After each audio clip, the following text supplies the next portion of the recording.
নমস্কার বন্ধুরা, মালার রান্নাঘরে আপনাদের সবাইকে স্বাগত। আজকে আমি নিয়ে এসেছি তেলকইয়ের রেসিপি। প্রথমেই মাছে লবণ আর হলুদ গুঁড়ো মাখিয়ে নিচ্ছি। ভিডিওটা শেষ পর্যন্ত দেখার অনুরোধ রইল। কড়াইতে সর্ষের তেল দিয়ে মাছগুলো সব ভেজে নেব। আমার ভিডিওগুলো আপনাদের ভালো লাগলে লাইক, কমেন্ট, শেয়ার করতে ভুলবেন না।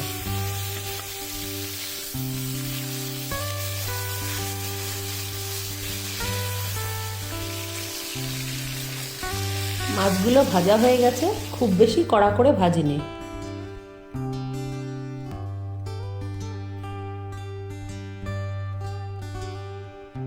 শুকনো লঙ্কা আর গোটা জিরে ফোড়ন দিয়ে দিলাম। এবার দিয়ে দিচ্ছি রসুন বাটা আর দিচ্ছি পেঁয়াজ বাটা।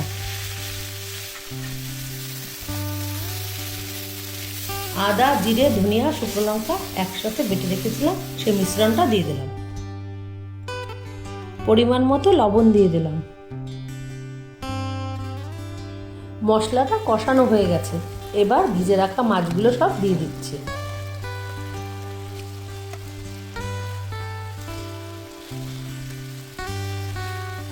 পরিমাণ মতো জল দিয়ে দিলাম।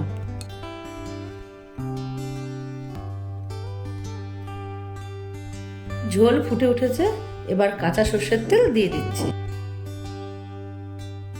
আমার তেলকই রান্না হয়ে গেছে, এবার একটা পাত্রে নামিয়ে নিচ্ছি। খুব অল্প সময়ে রান্নাটা হয়ে যায়।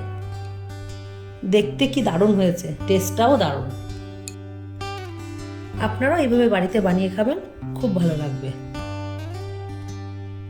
আজকের ভিডিও এখানেই শেষ করছি। দেখা হচ্ছে পরের ভিডিওতে।